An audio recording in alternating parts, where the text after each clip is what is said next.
Assalamualaikum warahmatullahi wabarakatuh. Om Swastiastu, Namo Buddhaya, Salam Kebajikan.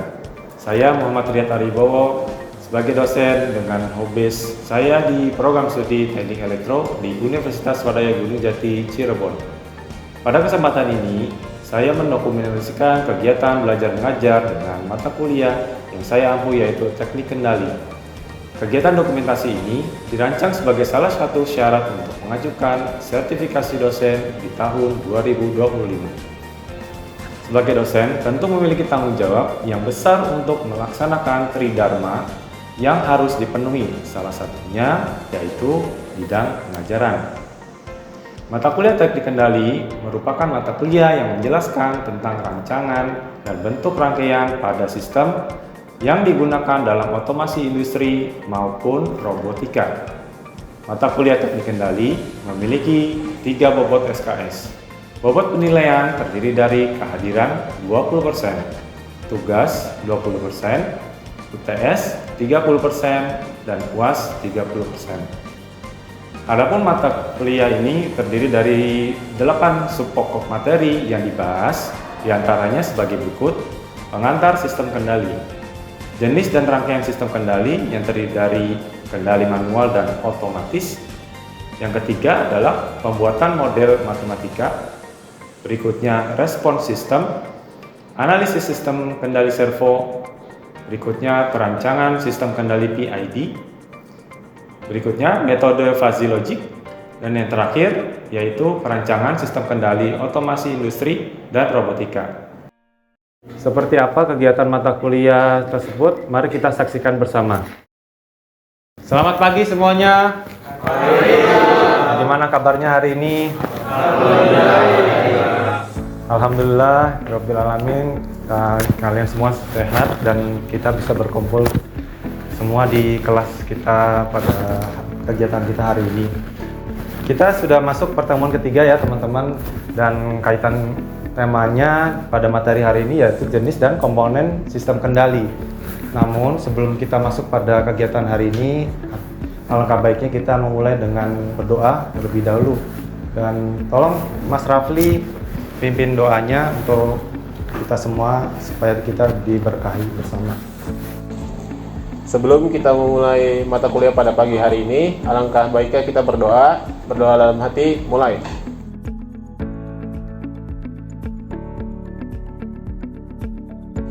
Selesai. Amin ya rabbal alamin. Terima kasih Mas Rafli. Dan kita masuk ya pada materi kita hari ini. Nah, namun sebelum masuk ke dalam topik utama pada materi pertemuan ketiga, masih ingat nggak teman-teman prinsip dari sistem kendali? Izin menjawab, Pak. Prinsip sistem kendali adalah hubungan antara komponen yang membentuk konfigurasi sistem untuk mencapai atau menghasilkan sinyal output yang diinginkan. Oke, sip, bagus, terima kasih. Jadi sistem kendali itu dan kaitannya dengan proses ya, yang tadi telah disampaikan oleh Mas Adit. Namun proses dalam sistem itu belum sesuai yang kita harapkan. Kenapa? Dalam suatu proses sistem itu ada yang namanya gangguan, lalu kemudian ada perubahan-perubahan lingkungan yang mengakibatkan apa? Dari antara input dan output itu kita memerlukan harapan nilai kan sebetulnya, supaya gimana sih si output ini sesuai harapan kita.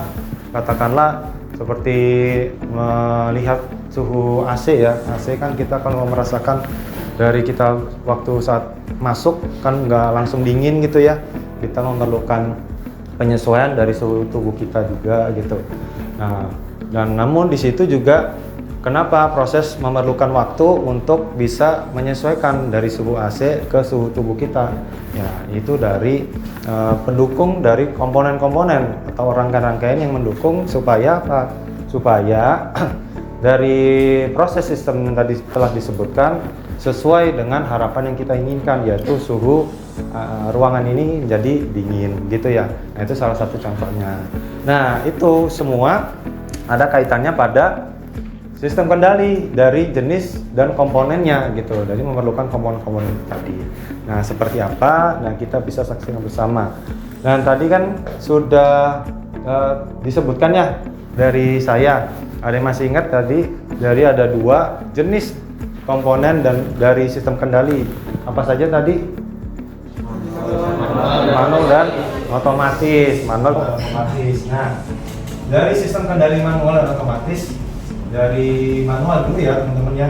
Jadi manual itu sebetulnya dikenal sebagai sistem konvensional atau proses sistem yang masih memerlukan sumber daya manusia atau banyak peran manusia yang dilibatkan gitu ya. Sehingga apa?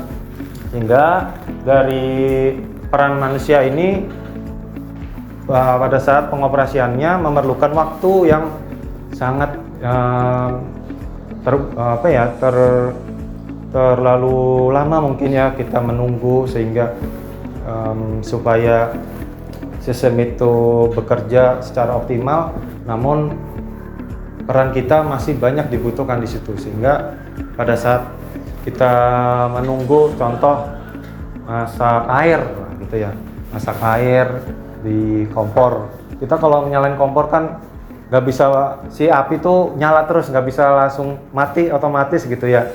Nah itulah perbedaannya dari manual itu nunggu mendidih si air baru kita matiin. Nah itu nungguin waktu yang lama juga kan, sehingga kita harus ada di situ. Nah bedanya dengan yang sistem kendali otomatis, yaitu prinsipnya dia bisa mengatur sendiri. Waktu sangat berperan penting di situ, karena apa? Kita menjadi efektif tanpa harus menunggu lama dari si air panas tadi misalkan gitu. Tadi ya contoh pertama. Nah kita tuh nggak perlu menunggu lama di situ gitu. Kalau disandingkan dengan contoh di awal yaitu dari AC ya tadi ya, kita men-set waktu suhu pertama yaitu 19 atau 16 derajat Celcius. Nah katakanlah itu sebagai apa set poinnya gitu ya. Nah maka harapan dari outputnya adalah ya tetap 16 derajat Celcius, betul nggak? Nah, betul kan, jadi harus dingin juga. Nah makanya dia itu tanpa campur tangan langsung dengan manusia secara terus-menerus gitu. Nah inilah contoh dari rangkaiannya ya dalam bentuk diagram blok.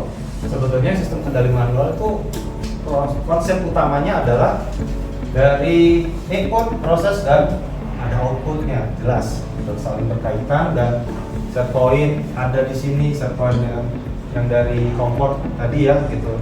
Dan set pointnya itu tingkat panas dari masak air tadi ya, seberapa titik didihnya supaya air itu mendidih dan kita siap untuk menggunakan. Nah, manual, sistem kendali manual itu peran kita di situ selalu ada di situ. Karena apa? Kalau nggak dimatiin apa? Gosong ya kan?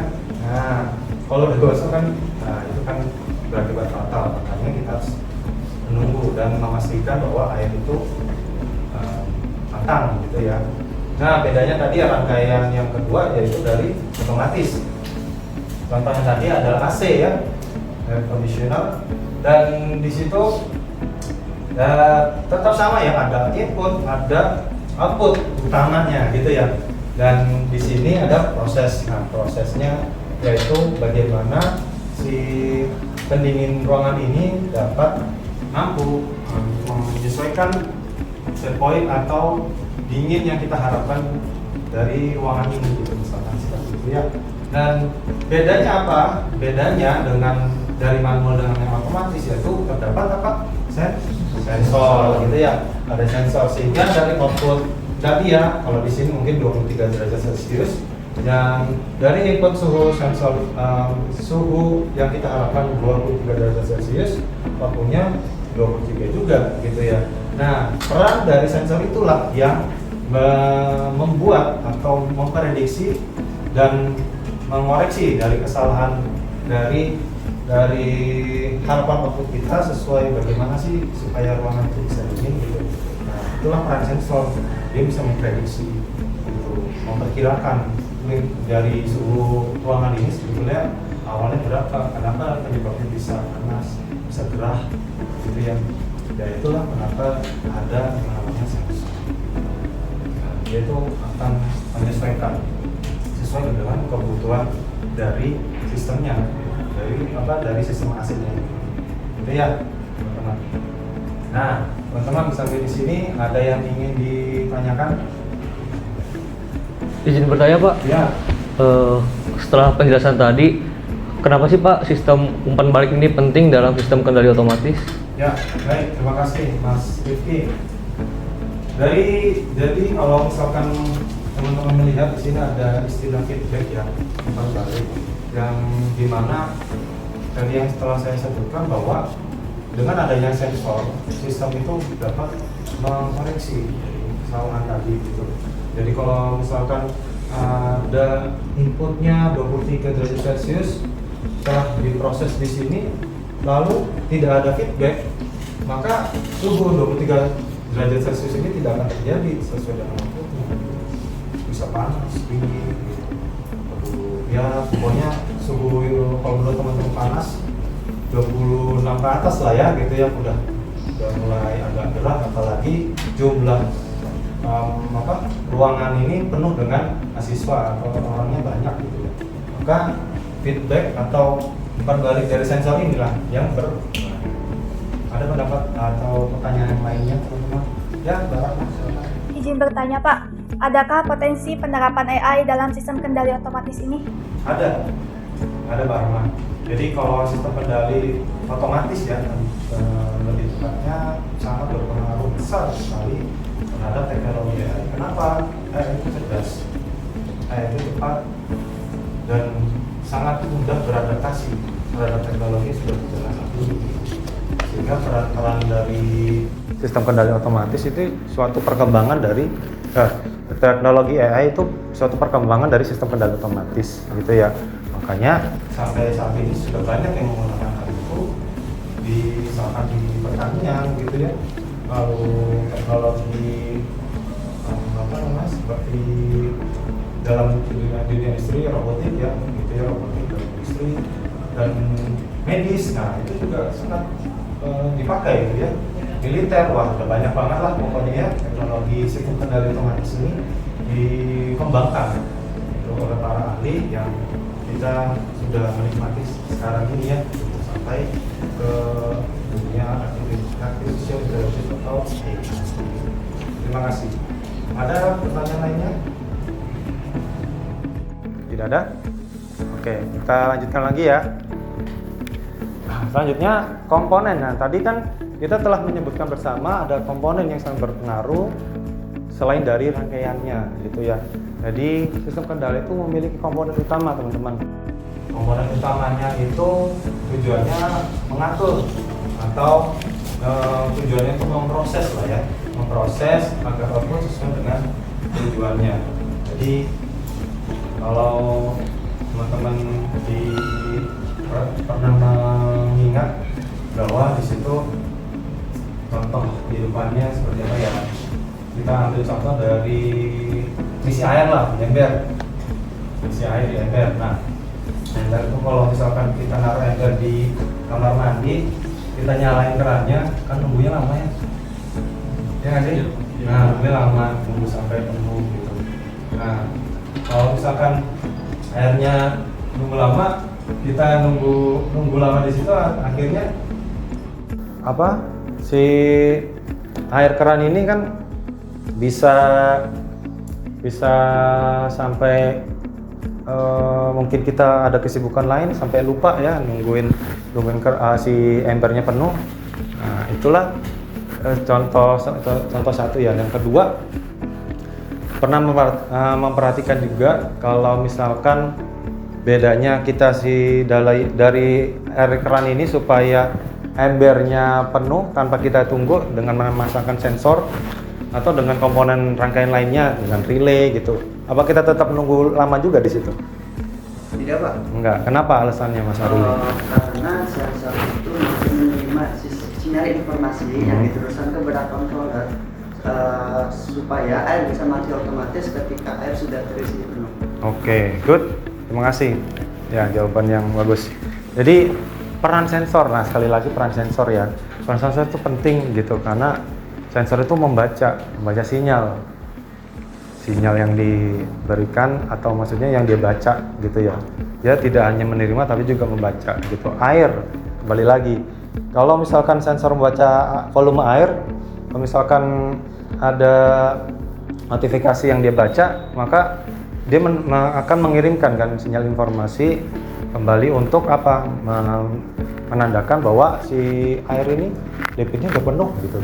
Contoh toren lah gitu ya. Toren. Nah, kita kan kalau punya toren di rumah pasti kan ada pelampungnya gitu kan. Pelampungnya kalau udah dari apa?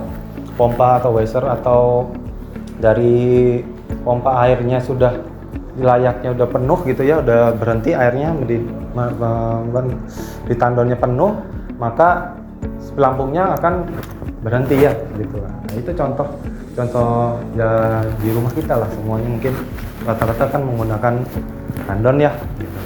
Nah, itu kaitannya dengan komponen ini tadi yang sudah disebutkan Mas Syaruli. Jadi ada set point, ada sensor, ada controller, aktuator, plant, dan disturbance. Ya, set point sangat berpengaruh dari si output kan. Kalau misalkan set point-nya tidak sesuai dengan output, maka perlu penambahan yang namanya sensor atau feedback yang mempengaruhi atau mengkoreksi dia gitu. Kenapa bisa berbeda? Ada suatu kesalahan di situ ya, ada gangguan gitu dan lain sebagainya gitu. Atau kita sebut sebagai noise. Persamaan noise juga bisa disebut sebagai apa? Disturbance. Nah, gitu. Nah, bagaimana kalau kita terapkan dalam AC tadi ya gitu. Nah, bagaimana prosesnya? Nah, tadi kita melihat bahwa ada proses di sini ya. Proses kalau kita breakdown lagi gitu ya, itu ada controller ya kan, ada aktuatornya, ada plant-nya gitu ya. Nah, tentunya ada sensornya. Nah, di sini kalau di AC gitu kan kita bisa menyebutkan bahwa kontrolnya mungkin seperti microcontrol ya, tentunya IC-nya gitu ya. Kalau microcontrol kita sudah pernah mungkin teman-teman lah ya sering membuat prototype mungkin ya dengan microcontrol Arduino gitu ya, ESP, lalu ATmega 8535, terus Uno, Nano dan lain sebagainya lah, itu controller, itu sebagai controllernya. Lalu motor fan-nya untuk kalau AC. Kalau aktuator contoh lainnya mungkin kontaktor gitu ya gitu. Dan plant-nya adalah apa? Ruangan gitu.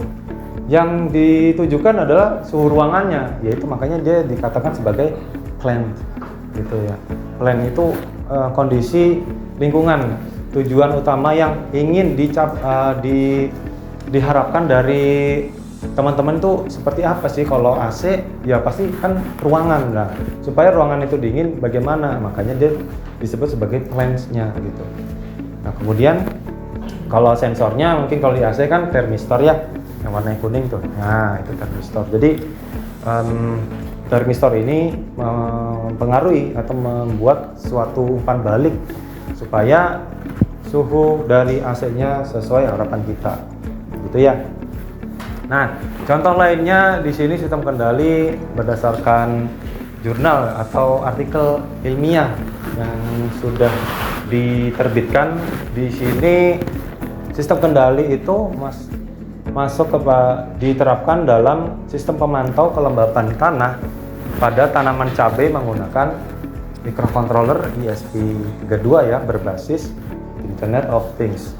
Dalam jurnal ini dia itu menerapkan sensor kelembaban ya teman-teman, kelembaban tanah untuk mendeteksi kelembaban tanah supaya bagaimana debit air yang dikonsumsi itu cukup untuk si tanaman itu gitu. Tanamannya apa ya, tanaman cabai gitu ya. Nah, di sini penulis membuat penelitian ini dengan tujuan untuk apa, menjaga kondisinya gitu supaya tanaman cabai ini subur. Itu bagaimana, yaitu diperlukan untuk pemantauan debit airnya gitu, seberapa banyak yang diberikan si tanah itu supaya tercukupi, yaitu dengan apa ya, mengecek dari flow airnya, yaitu dengan sensor flow meter ya, atau mendeteksi debit air. Yang kedua yaitu sensor soil moisture. Sensor soil moisture itu sensor untuk mendeteksi kelembapan tanah gitu. Dengan membandingkan dengan pH meter Nah, maka dari penelitian ini menunjukkan bahwa sistem kendali dapat diterapkan dalam teknologi seperti ini ya. Sangat bermanfaat sekali untuk bagi para petani gitu ya. Petani mungkin yang memberikan kebutuhan, mencari kebutuhan di mana supaya tanaman itu, entah padi, tanaman apapun yang sedang dikelola bisa terpantau setiap hari gitu ya, supaya tidak lelah bolak-balik ke lahannya, sawahnya gitu ya, dengan menerapkan teknologi seperti ini ya, Internet of Things, IoT ya gitu. Memanfaatkan satu teknologi kecil aja bisa bermanfaat sekali ya gitu.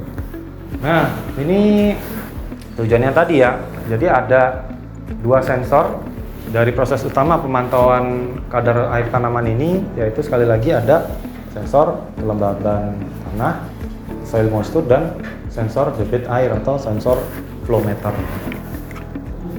Nah, di sini sampai dari pembahasan tentang jurnal, saya coba ingin bertanya sama teman-teman. Dari sistem monitoring tanaman irigasi otomatis lah ya gitu. Ini termasuk sistem kendali manual atau saya Pak, berarti itu sistemnya tuh otomatis Pak, karena controller yang mengendalikannya. Nah, oke, sudah bagus, tapi belum tepat.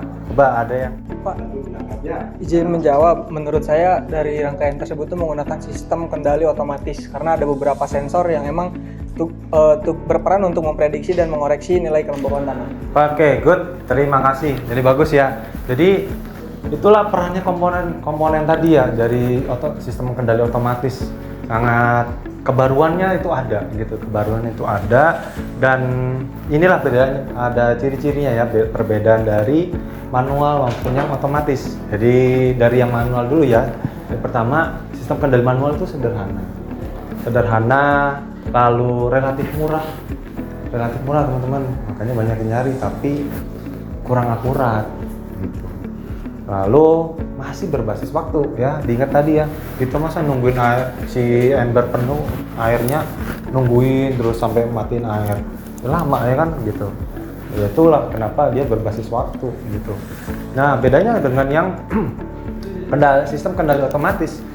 Sistem kendali otomatis lebih kompleks, harganya lebih mahal memang gitu, tapi lebih akurat gitu ya, lebih bagus gitu, banyak pilihannya untuk dikembangkan sebagai teknologi yang ngikutin zaman sekarang gitu, walaupun dibilang agak mahal tapi bagus gitu ya, dan tidak berbasis waktu. Kenapa? Ya itu tadi ya, kita nggak usah nungguin air lama, udah biarin aja sih sensor, aktuatornya, itu kontrolernya yang bekerja gitu. Kita nungguin aja, mantauin aja gitu. Mati, berarti airnya penuh, kandonnya penuh. Nah, udah kita bisa menikmati air tanpa harus memikirkan kapan itu matiin. Nah, gitu ya. Itulah enaknya dari sistem kendali otomatis. Sampai di sini ada pertanyaan? Ya. Bahasa mengenai sistem kendali ya. Nah, bagaimana sih Pak sistem kendali untuk mendukung konsep dari industri 4.0? Seperti itu Pak. Oke. Terima kasih, pertanyaannya menarik banget nih. Ngingetin bahwa revolusi 4.0 itu berpengaruh sekali dari kehidupan zaman kita sekarang ya. Nah, prosesnya itu melalui optimalisasi pada digitalisasi industri gitu. Dan perkembangan revolusi dari 4.0 itu melalui teknologi cyber dalam dunia industri atau DUDI. Dan perannya ini berpengaruh dan membutuhkan ya perkembangan digital, yang salah satunya yaitu teknologi internet ya, yang mendukung perkembangan teknologi IoT gitu. Sekarang dikit-dikit kita kalau yang kita ketahui ya, mungkin teman-teman yang sering membuat project atau prototype, kita sandingkan bagaimana sih supaya dia optimal dalam bentuk komponen yang kita buat dan bersifat kita tanpa perlu dekat ada di produk kita. Nah, itu caranya dengan memantau secara jarak jauh. Nah, pemantauan jarak jauh ini kan membutuhkan internet, ya nggak? Nah, butuh internet gitu, dan itulah kenapa kita menerapkan teknologi IoT, itu salah satunya.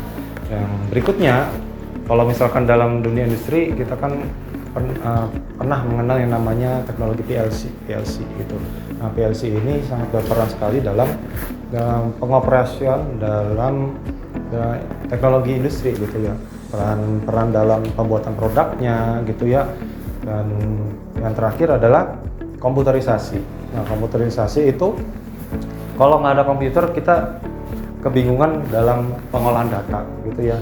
Dan atau mungkin saat ini kita melihat bahwa data bisa disimpan di mana aja dengan konsep cloud computing gitu ya, penyimpanan awan ya, disimpan di awan gitu ya, dan atau mungkin Google Drive lah ya gitu ya kalau kita sebut sekarang gitu, Google Drive atau Dropbox dan lain sebagainya. Nah itu semuanya berperan penting ya, kendali kemudian kontrol dan penyimpanannya gitu, semua dalam bentuk sebuah big data ya, yang kita tersimpan dimanapun kita berada, kita bisa akses gitu ya.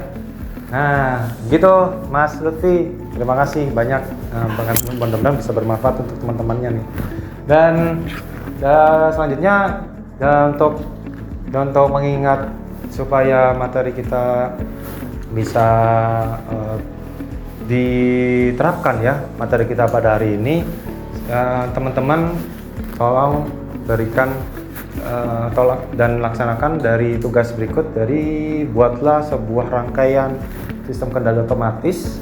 Yang kedua, teman-teman membuat skematik rangkaiannya ya, dibuat lah kan rangkaiannya dengan menggunakan aplikasi, bisa Freezing, Proteus atau sejenisnya lah yang bisa untuk dibuat diagram listrik atau aplikasi wiringnya gitu ya. Kemudian buat kelompok ya, satu kelompok terdiri dari 2 orang. Nanti bisa dipilih sendiri ya, mungkin ya nggak usah dari saya, dari teman-teman aja, 2 orang. Dan kemudian tugas itu nantinya akan dipresentasikan yang minggu depan. Jadi teman-teman buat sesuai konsep yang sudah ada dari materi yang sudah kita bahas hari ini dan bisa diterapkan dalam sebuah prototipe ya, mini project aja lah seperti itu, yang bermanfaat dan tentunya ya gitu. Baik, sebelum mengakhiri pembahasan materi hari ini, teman-teman bisa diberikan kesimpulan. Tolong Mas Alamul berikan kesimpulan untuk teman-temannya ya di sini ya. Iya Pak, baik, terima kasih Pak untuk kesimpulan di mata kuliah teknik kendali ini. Saya ada beberapa poin Pak yang udah saya catat dari materi hari ini. Yang pertama itu dengan adanya sistem kendali itu kita bisa meningkatkan efisiensi dan produktivitas. Lalu yang kedua, meningkatkan sistem agar tetap stabil. Dan yang ketiga, meningkatkan keamanan dan keselamatan kerja. Apalagi di dunia kerja kan keselamatan itu udah yang paling penting Pak. Terus yang keempat, meningkatkan biaya operasional dan energi Pak. Paling hanya itu Pak yang bisa saya tarik kesimpulan dari materi. Oke, terima kasih. Jadi kesimpulan yang sudah disampaikan oleh teman-teman yang Mas Alamul ya. Jadi baik sistem kendali manual maupun juga yang otomatis itu memberikan peran penting ya dalam berbagai bidang, terutama bidang industri gitu. Apapun pasti pakai kendali otomatis. Yang sudah berkembang saat ini yang otomatis memang ya gitu. Yang manual, yang ada masih manual ya masih berkembang gitu.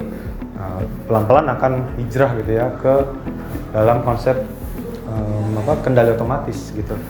Dan selain daripada di bidang industri, juga teknologi pertanian juga ya.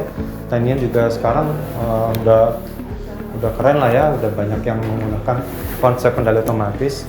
Dan mungkin banyak hal lainnya yang bisa kita terapkan ya dalam sistem kendali otomatis. Tidak hanya ada teknologi yang besar-besar, namun hal kecil juga bisa kita gunakan dalam bentuk produk yang bermanfaat gitu ya untuk diri kita dan semuanya gitu. Makanya dari sini teman-teman dapat bisa berkreativitas gitu ya.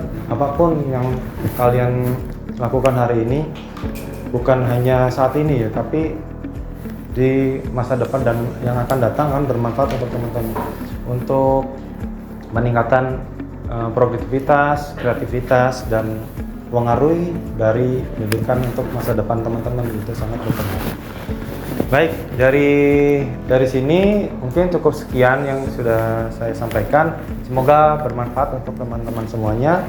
Dan sebelum kita mengakhiri aktivitas pada hari ini, marilah kita bersama-sama mengucapkan hamdalah, alhamdulillahirabbil alamin. Terima kasih, kurang lebihnya mohon maaf. Wabillahi taufiq wal hidayah. Wassalamualaikum warahmatullahi wabarakatuh.